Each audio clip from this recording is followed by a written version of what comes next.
আসসালামু আলাইকুম রহমতুল্লাহি ওবরকাতুহু। সম্মানিত দর্শক,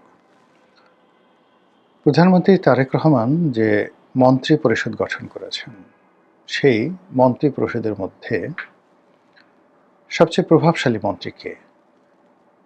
কার প্রতি তারেক রহমান সাহেবের আপত্ত স্নেহ ভালোবাসা এবং তার যে ক্ষমতার ছায়া, প্রধানমন্ত্রীর ক্ষমতার যে ছায়া, সে ছায়াটি কোন মন্ত্রীর উপর সবচেয়ে বেশি? এবারে যে সংসদ, এখানে বহু নতুন মুখের যাকে বলা হয় অভ্যুদয় ঘটেছে। অনেকে সংসদ সদস্য হয়েছেন যাদের পরিচিতি হতে সময় লাগবে, নির্বাচনী এলাকার বাইরে হয়তো তাদের পরিচিতি নেই। আবার অনেকে যাকে বলা হয় মন্ত্রী হয়েছেন। তো মন্ত্রী হওয়ার পরে বয়সে একেবারেই তরুণ, তারপর অন্য দল থেকে এসেছেন, এরপর নিজের দলের মধ্যেও উল্লেখযোগ্য কোনো অবস্থানে ছিলেন না, কিন্তু বড় বড় মন্ত্রিত্ব পেয়েছেন। তো সেই ক্ষেত্রে পার্টির মধ্যে, দলের ভিতরে এগুলো নিয়ে প্রচুর আলোচনা হচ্ছে। আলোচনা হচ্ছে এই কারণে যে বিএনপির দুঃসময়গুলোতে যারা বিএনপির ঝান্ডা তুলে ধরেছেন, রক্ত ঝরিয়েছেন, ১৭টা বছর ধরে জেল জুলুম হুলিয়ে খেটেছেন, কোনো অবস্থাতেই তারেক রহমান সাহেবের প্রতি তেলবাজি করেননি, কিন্তু তারেক রহমান সাহেবের প্রতি বেইমানি করেননি। বেগম জিয়ার বিরুদ্ধে কখনো যাননি, দলের বিরুদ্ধে কখনো যাননি। এরকম অসংখ্য মানুষ এইবার মন্ত্রিত্ব পাননি, আর তাদের মন্ত্রিত্ব না পাওয়ার কারণে পুরো বিএনপির মধ্যে যে রাজনীতির যে ভারসাম্য, সেই ভারসাম্য নষ্ট হয়ে গেছে। এবং এটা তারেক রহমান সাহেব আবার তাদেরকে ডেকে এনে মন্ত্রিত্ব দিলেও লাভ হবে না, ভারসাম্যটাই নষ্ট হয়ে গেছে। মির্জা আব্বাসের বাসায় কান্নার রোল, গয়েশ্বর বাবুর বাসায় হতাশা, জয়নাল আবেদিন ফারুক প্রবীণ নেতা, এরপর অ্যাডভোকেট জয়নাল আবেদিন বরিশালের যিনি সংসদ সদস্য হয়েছেন তিনি, মাহবুবউদ্দিন খোকন, তারপর অন্যান্য যারা আছেন, আলতাফ হোসেন চৌধুরী। আচ্ছা বলেন তো, এই মানুষগুলোর যে কন্ট্রিবিউশন দলের প্রতি, এবং মানে তারা যে পরিমাণ জুলুম অত্যাচার স্বীকার করেছেন, সে তুলনায় যারা মন্ত্রী পরিষদে স্থান পেয়েছেন তাদের যদি ভূমিকা চিন্তা করেন, আপনার কাছে কেমন লাগবে বলেন? কিংবা ধরুন ফজলুর রহমান, মুক্তিযোদ্ধা ফজলুর রহমান, তো তাকে যদি মনোনয়ন না দেওয়া হতো এটা বেটার ছিল। মনোনয়ন না দিলে তিনি ঠিক ফজু পাগলা হিসেবে থাকতেন, কিন্তু তিনি যখন মনোনয়ন পেলে, নির্বাচিত হলেন, এখন পার্লামেন্টে যাবেন। এই পার্লামেন্টে ফজলুর রহমান সাহেবের সমপর্যায়ের লোক কয়জন আছেন? তার নাতির বয়সী, তার ছেলের বয়সী, তারা মন্ত্রী মহোদয় হয়ে সামনে ঘুরবেন। এটি গয়েশ্বর বাবু, মির্জা আব্বাস, অন্যান্য যারা আছেন তাদের জন্য যে কত বড় অবমাননাকর, এটি কিছু দৃশ্য আমি দেখেছি ২০০৯ সনে। যখন ওবায়দুল কাদের মন্ত্রী হলেন না, শেখ সেলিম মন্ত্রী হলেন না, তারপর সুরঞ্জিত বাবু মন্ত্রী হলেন না, শেখ সেলিম মন্ত্রী হলেন না, ওই দৃশ্য, মানে তারা মন্ত্রী না হওয়ার পরে বঙ্গভবনে তাদের যে অভিব্যক্তি, তাদের যে বেদনা, এবং পরবর্তীতে আমরা যারা শেখ হাসিনার খুব কাছাকাছি ছিলাম, মানে আমাদেরকে দেখলে তারা যেভাবে আকুতি জানাতেন, কথা বলতেন, অসহায়ত্ব প্রকাশ করতেন, ও কথা মানে ওটা আমি কখনোই ভুলতে পারবো না। আওয়ামী লীগের যে পতন, আওয়ামী লীগের যে রাজনীতির ভারসাম্যহীনতা, এটা মূলত ওই যে আওয়ামী লীগের যে লোকগুলো মানে তাদেরকে অপমান করার কারণে। যদি তাদের ব্যাপারে প্রধানমন্ত্রী শেখ হাসিনার যাকে বলে দ্বিমত থাকতো, অমত থাকতো, তাদেরকে যাকে বলে মনোনয়ন দেওয়াই উচিত ছিল না, দল থেকে বহিষ্কার করা যেত, যে এই কারণে আমি আপনাদেরকে বহিষ্কার করেছি। কিন্তু দলের ভিতরে রেখে প্রতিটা মুহূর্তে তাদের জীবনকে তছনছ করে দেওয়া, প্রতিটা মুহূর্তে তাদের অপমানকে স্মরণ করিয়ে দেওয়া, এর ফলে আওয়ামী লীগের যে ভারসাম্যটা নষ্ট হয়েছিল। কেউ কারো কথা শুনতো না, কোনো নেতার প্রতি কারো শ্রদ্ধা ছিল না, কেউ কাউকে শেখ হাসিনা ছাড়ানো কাউকে পাত্তা দিত না। ঠিক একই অবস্থা এখন বিএনপিতে ঘটছে। এখন তারেক জিয়ার বাইরে কোনো নেতা নেই, উপরেও নাই নিচেও নেই। কোনো মন্ত্রীর এই যে যারা আসছেন এক সুতার ক্ষমতা নেই। যারা মন্ত্রী হয়েছেন তারা তো আগে কয়েকবার মন্ত্রী হয়েছেন বা এদের সবাইকে তো মোরাললেস চিনি।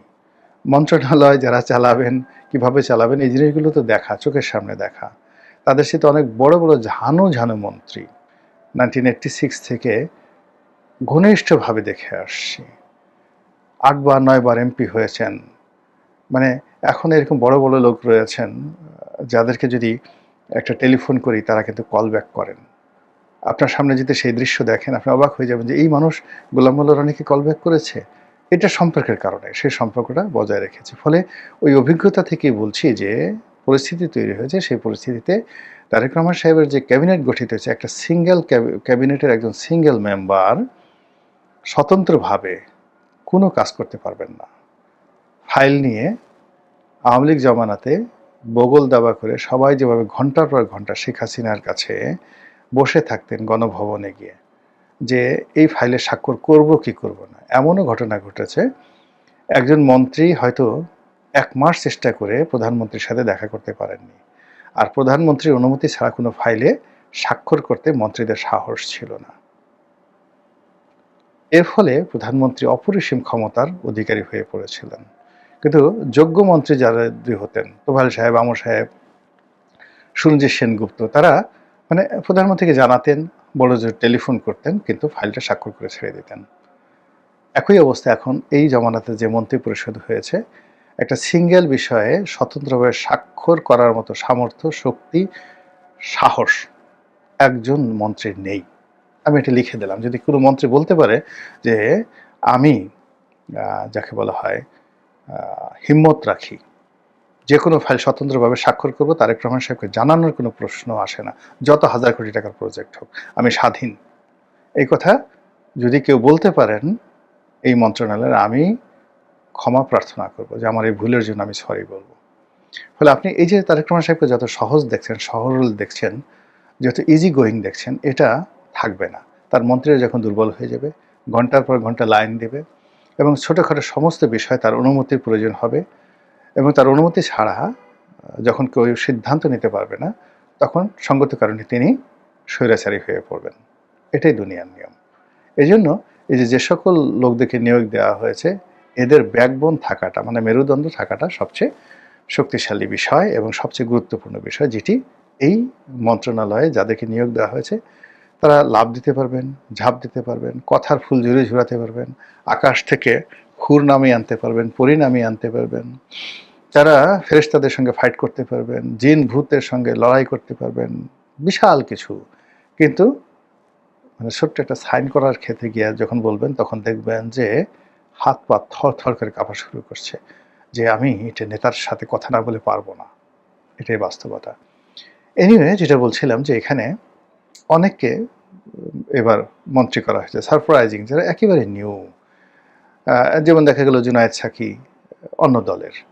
এখন জুনায়েদ সাকি কোনোদিন এমপি হবেন, তারপরে মন্ত্রী হবেন, আমি এই নির্বাচনের মানে তার মনোনয়ন পাওয়ার আগ পর্যন্ত আমি বিশ্বাস করতে পারিনি। এরা এবং তারা নিজেরাও রাজনীতি করেছে, বামধারা রাজনীতি করেছে, প্রথম আলো এদেরকে প্রমোট করেছে, তারপরে মানে এরা প্রথম আলোর বাই প্রোডাক্ট, প্রথম আলো প্রমোট করেছে। প্রথম আলো প্রমোট করার পর এই আমেরিকার যে ডিপ স্টেট পলিসি, সেই পলিসির মধ্যে হয়তো সার্টেন গ্রুপের সাথে যুক্ত হয়ে গেছে। এখন সে সেখান থেকে এমপি হওয়ার সঙ্গে সঙ্গে মন্ত্রী হয়ে গেছে। এখন মন্ত্রী হওয়ার পরে সে কি মন্ত্রণালয় পাশে জানি না, বাট মানে সিদ্ধান্ত নিতে পারবেন না। আর তার কাছে, জুনায়েদ সাকির কাছে গয়েশ্বর বাবু, মির্জা আব্বাস কোন কাজের জন্য যাবেন, উনি বলবেন যে আমি মানে এই গলায় ব্লেড চেপে, মানে আমি গলায় ছুরি চালাবো, আমার গলায় নিজে ব্লেড দেবো, কিন্তু আমি জুনায়েদ সাকির কাছে গিয়ে আমার এলাকার জন্য কোনো কাজের জন্য চাইতে পারবো না। মির্জা আব্বাস গিয়ে নুরুল হক নুরুর কাছে, তারপরে ববি হাজ্জাজের কাছে গিয়ে ধর্ণা ধরবেন, গয়েশ্বরবাবু ধর্ণা ধরবেন, আলতাফ হোসেন চৌধুরী নুরুল হক নুরুর কাছে গিয়ে, নুরু মাননীয় মন্ত্রী মহোদয়, আমি আপনার কাছে আসছি।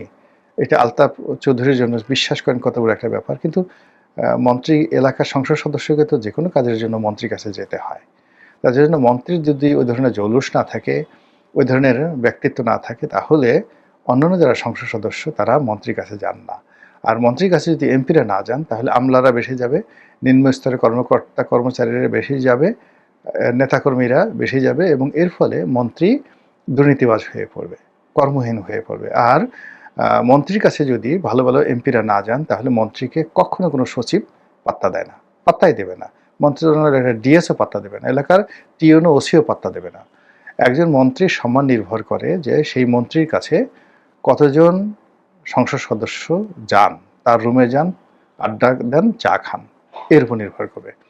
দ্বিতীয়ত হলো যে এই সমাজের যারা মানে বুদ্ধিজীবী জ্ঞানীগুণী লোক রয়েছেন এই সমস্ত লোকদের সাথে মন্ত্রী কেমন খাতির। মন্ত্রীর দরবারে যদি একজন ভালো সমাজের একজন লোক যে ধান্দাবাজি না এরকম একটা লোক মন্ত্রীর সাথে দেখা করতেছেন, মন্ত্রীর বাসায় যাচ্ছেন, মন্ত্রী তার বাসায় যাচ্ছে, এটার উপর মন্ত্রীর মর্যাদা নির্ভর করবে।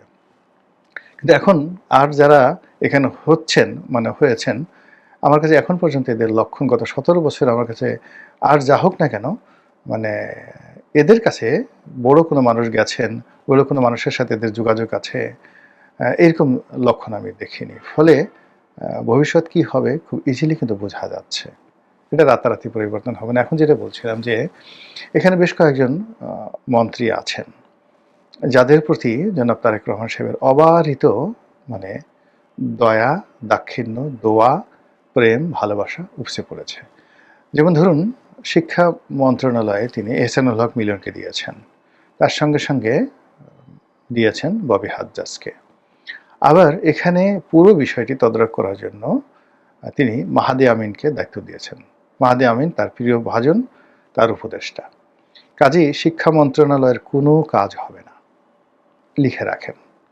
ববি হাজ্জাজও পারবে না, এহসানুল হক মিলনও পারবে না। মিলন সাহেব আরও 2-3টা লাভ দিতে পারবেন, তিনি আগের মতো হেলিকপ্টারও চলতে পারবেন না, তার কোনো কথা মন্ত্রণালয়ে হবে না। ফলে তিনি দেখবেন যে কি হয়ে যায়, মানে বাংলাদেশের মানে মন্ত্রণালয়গুলোর মধ্যে সবচেয়ে ব্যর্থ মন্ত্রী হয়ে যাবেন তিনি। এর কারণ হলো এই মন্ত্রণালয়ে 3টি লেজ লাগিয়ে দেওয়া হয়েছে।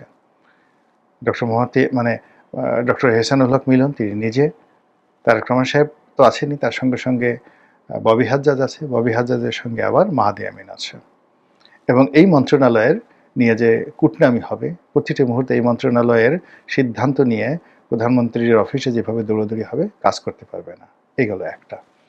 আরেকজন মন্ত্রী আছেন রবিউল সাহেব আছেন, উনি ধানমন্ডি থেকে নির্বাচিত হয়েছেন।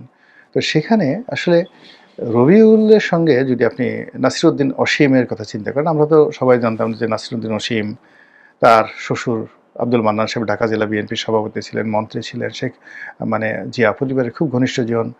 আর একেবারে বিশ্ববিদ্যালয়ে ঢাকা বিশ্ববিদ্যালয়ে যখন অসীম সাহেব পড়তেন, লেখাপড়া করতেন, তখন থেকে একবারে ফ্রন্টিয়ার লাইনের ছাত্রদল করা নেতা, যথেষ্ট ধনী, ব্যারিস্টার, শিক্ষিত, মার্জিত। এবং তারেক রহমান সাহেবের যে সমস্ত যাদের সাথে তারেক রহমান সাহেবের উঠা বসা হয়, আমার কাছে মনে হচ্ছে ব্যারিস্টার অসীম সম্ভবত তারেক রহমান সাহেবের ক্লাসমেট। 83-তে অসীম সাহেব ম্যাট্রিক পাস করেছেন, তারেক রহমান সাহেব 83-তে ম্যাট্রিক পাস করেছেন। তো 83-তে ম্যাট্রিক পাস করেছেন, সেখানে অ্যানি সাহেব আছেন, তিনিও 83-তে ম্যাট্রিক পাস করেছেন। কিন্তু যদি পারিবারিক স্ট্যাটাস ধরেন, লেখাপড়ার মান ধরেন, সব দিকে বলেন, তাহলে একেবারে টপ অফ দ্য মানে লেভেল হলো ব্যারিস্টার অসীম। তো ব্যারিস্টার অসীমের সাথে তো তার পারিবারিক সম্পর্ক, সেই সম্পর্ক বাদ দিয়ে কেন রবিউলকে দেওয়া হলো, নোবডি মানে কেউ এটা জিনিসটা বুঝতে পারছে না যে কেন এই ঘটনাটা ঘটলো।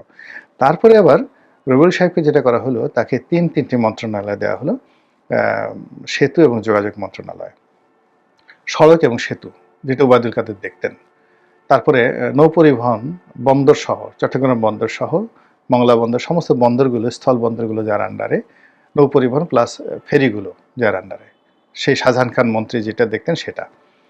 এরপরে যেটা দেওয়া হলো সেটা হলো রেল। এখন রেল অনেক বড় এবং এটার মধ্যে আবার কিন্তু এই যে মেট্রো রেলও আছে, মেট্রো রেল আছে, এক্সপ্রেসওয়ে আছে।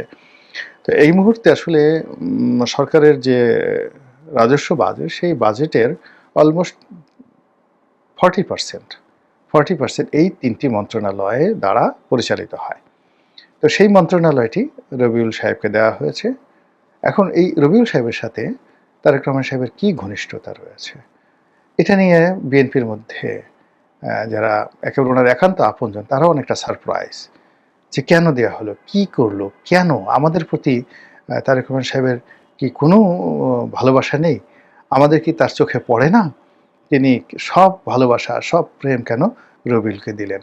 এই যে দেখেন যে অনেকে মন্ত্রী হয়েছেন কিন্তু স্বস্তি পাচ্ছেন না যখনই রবিউলের দিকে তাকাচ্ছেন। আবার রবিউলের কি দোষ? রবিউলের তো কোনো দোষ নেই, তিনি বয়সে তরুণ, মানে আমাদের চেয়ে তো অনেক ছোট হবেন বয়সে। তারপরে রাজনীতিতে তার স্যাক্রিফাইস আছে ধানমন্ডি এলাকাতে, সব ঠিক আছে, কিন্তু তিনি তো আসলে এখানে জোরাজুরি করে মন্ত্রী হননি, তাকে তারেক রহমান সাহেব দিয়েছেন। কিন্তু সমস্ত সিনিয়র যারা নেতৃবৃন্দ রয়েছেন সবাই প্রতিটা মুহূর্তে তাকে হিংসা করছে, তার দিকে গোল গোল চোখের দিকে তাকাচ্ছে, এবং তাকে যেভাবে সামনে পিছনে তুচ্ছ-তাচ্ছিল্য করা হচ্ছে, তার পিছনে যেভাবে মিডিয়া লেগেছে বা লেলিয়ে দেওয়া হয়েছে, এই উত্তাপ মনে হচ্ছে না খুব বেশি দিন তিনি সহ্য করতে পারবেন। খুব বেশি দিন সহ্য করতে পারবেন না, কেননা রাজ ক্ষমতা এরকম জিনিস যে রাজা যদি কাউকে ভালোবাসেন সারা পৃথিবী তার শত্রু হয়ে যায়, সারা পৃথিবী তার শত্রু হয়ে যায়। ফলে ওনার প্রতি যে প্রধানমন্ত্রীর আশীর্বাদ পড়েছে, ওনাকে যে সবচেয়ে বেশি প্রিভিলেজ দিয়েছে, এর ক্যারিয়ার শেষ। সবার তিনি হিংসার পাত্র হবেন, এবং ভবিষ্যতে তিনি ভুল করার সম্ভাবনা খুব বেশি, এবং সামান্য ভুল করলে যদি তার মন্ত্রিত্ব ছিনিয়ে নেওয়া হয় বা মন্ত্রণালয়গুলো তার হাত থেকে নিয়ে নেওয়া হয়, তাহলে এখন তার যতটুকু ক্ষমতা আছে, বা সাধারণ রবিউল হিসাবে তিনি এমপি হওয়ার আগে এই গত 17 মাসে ধানমন্ডি এলাকাতে যে দাপট দেখিয়েছেন, এটাও তার থাকবে না যদি আজকে তার হাত থেকে একটি মন্ত্রণালয় নিয়ে অন্য কাউকে দেওয়া হয়। এরকম একটি ঘটনা কিন্তু ঘটে যাবে। এর বাইরে ওনার যারা আপনজন, নিকটজন, যাদেরকে তিনি খুব স্নেহ করতেন, যেমন মীর নাসির সাহেবের ছেলে মীর হেলাল, তাকে তিনি অসম্ভব স্নেহ করেন, ভালোবাসেন। তো তাকে তিনি মন্ত্রী বানিয়েছেন, পার্বত্য চট্টগ্রাম বিষয়ক মন্ত্রী। শিক্ষিত ছেলে, ভদ্রলোকের ছেলে, চট্টগ্রামের ঐতিহ্যবাহী পরিবারের সন্তান। তিনি হয়তো তার এই যে তারেক রহমান সাহেবের প্রতি তার যে ভালোবাসা, সেই ভালোবাসা বা শ্রদ্ধার বিনিময়ে তিনি এই দায়িত্ব পালন করে যাবেন। কিন্তু তার সঙ্গে সঙ্গে আবার চট্টগ্রামের যারা বড় বড় নেতা, এখন সেই বড় বড় নেতাদের মধ্যে যে আঞ্চলিকতার দ্বন্দ্ব সংঘাত রয়েছে, সেটা কিন্তু তাকে ভোগাবে, যথেষ্ট ভোগাবে। তো সব মিলিয়ে এই যে মন্ত্রিপরিষদ গঠিত হলো, এই মন্ত্রিপরিষদ গঠনের ফলে যা বললাম, ফার্স্ট থিং হলো যে যাদেরকে নিয়োগ দেওয়া হয়েছে তারা কতটা কি করতে পারবেন। দ্বিতীয়ত দলের অনেক সিনিয়র যারা নেতৃবৃন্দ রয়েছেন তাদেরকে বাদ দেওয়া হয়েছে। তৃতীয়ত হলো যে মার্কিন ডিপ স্টেটের অনেক কারসাজি এখনো মন্ত্রিপরিষদের মধ্যে আছে, বিশেষ করে খলিলুর রহমানকে নিয়োগ দেওয়ার কারণে এখানে অনেক ভারসাম্য নষ্ট হয়ে গেছে। তো এই সকল কারণে সরকারের যে কর্মকাণ্ড, মন্ত্রিপরিষদের যে কর্মকাণ্ড, এগুলো বাধাগ্রস্ত হবে। আর সেই বাধাগ্রস্ত যদি হয় তাহলে সরকারের জন্য কি খুব ভালো হবে? মনে হচ্ছে না। মহান আল্লাহ আমাদের সবাইকে হেদায়েত দান করুন, হেফাজত করুন। আসসালামু আলাইকুম ওয়া রাহমাতুল্লাহি ওয়া বারাকাতুহু।